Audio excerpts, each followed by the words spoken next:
नमस्कार, आप सभी का स्वागत है अपने YouTube चैनल दैनिक न्यूज़ में। हम यहाँ जानेंगे देश दुनिया की ताज़ा खबरें। चलिए अब हम अपना वीडियो शुरू करते हैं।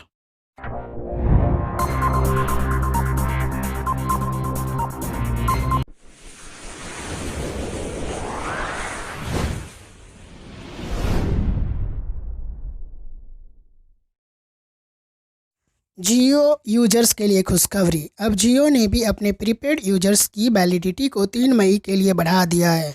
वैलिडिटी बढ़ने के बाद जियो के मौजूदा प्रीपेड ग्राहकों को पुराने प्लान की वैलिडिटी ख़त्म हो जाने के बाद भी इनकमिंग कॉल मिलती रहेगी।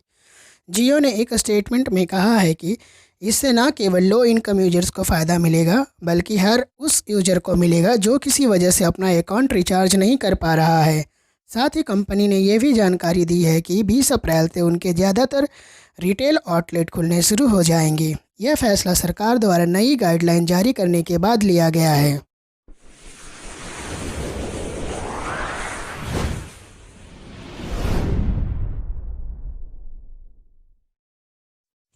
कोरोना वायरस के इस दौर में छात्रों के लिए ये पूरी दुनिया नई है। लॉकडाउन और घर में बंद होने के कारण ज़्यादातर अब वर्चुअल दुनिया की ओर देख रहे हैं, और जब स्कूल और कॉलेज बंद है तो इसका मतलब है ऑनलाइन ही सब कुछ सीखना है।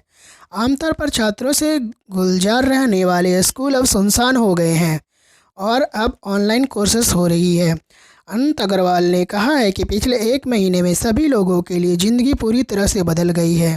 15 मार्च के पहले दुनिया की 30% आबादी ही ऑनलाइन पढ़ाई कर रही थी, और 15 मार्च के बाद 100% दुनिया ऑनलाइन की ओर बढ़ गई है। यह बहुत बड़ा बदलाव है नई तकनीक का।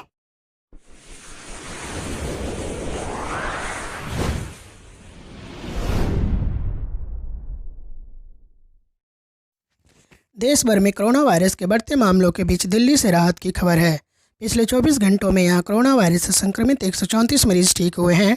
इस तरह शहर में इस वायरस के संक्रमण से अब तक 207 लोग ठीक हो चुके हैं। पिछले 24 घंटों में यहाँ सिर्फ एक मरीज की मौत हुई है, जिसके बाद मरने वालों की संख्या कुल 43 हो गई है। पिछले 24 घंटे में 186 नए मामले सामने आए हैं। के साथ ही दिल्ली में कोरोना के कुल 1893 मामले हो गए हैं। दिल्ली में कोरोना के चलते जिन 43 मरीजों की जान गई है, उनमें से 10 ऐसे मरीज रहे हैं जिनकी उम्र 50 से कम थी। 9 मरीज ऐसे थे जिनकी उम्र 50 और 60 के बीच में थी, जबकि 24 मरीज ऐसे थे जिनकी उम्र 60 से ज़्यादा थी।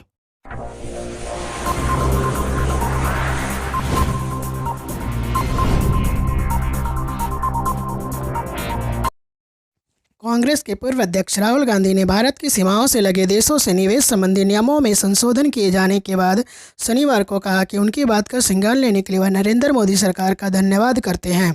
उन्होंने गत रविवार को किए गए अपने एक ट्वीट का हवाला देते हुए कहा कि मेरी ओर से आग्रह किए जाने का संज्ञान लेने और एफटीआई के कुछ विशेष मामलों में सरकार की अनुमति अनिवार्य बनाने की खातिर नियमों में संशोधन करने के लिए मैं सरकार का धन्यवाद करता हूं।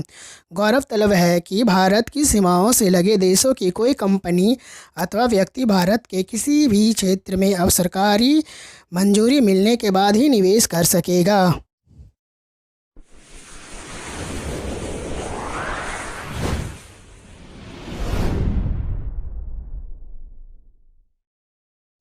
कोरोना वायरस की रैपिड जांच के लिए अब देश तैयार है। 22 राज्यों के 170 जिलों में 6 लाख जांच किट शनिवार तक पहुंच चुकी है। इससे पहले कि राज्य अपने अपने जिलों में रैपिड टेस्ट शुरू करे, केंद्र सरकार ने सभी मुख्य सचिवों को पत्र लिख सख्त आदेश जारी किए हैं। इसके तहत राज्यों को एक एक रैपिड जांच किट का ब्यौरा केंद्र को देना पड़ेगा। हर दिन राज्यों को इसकी रिपोर्ट ICMR को सौंपनी होगी। बगैर डॉक्टरी निगरानी के रैपिड जांच नहीं कराई जा सकती है। अगर आपको यह वीडियो अच्छा लगा हो तो please like, share and subscribe करें अपने YouTube चैनल दैनिक न्यूज़ को।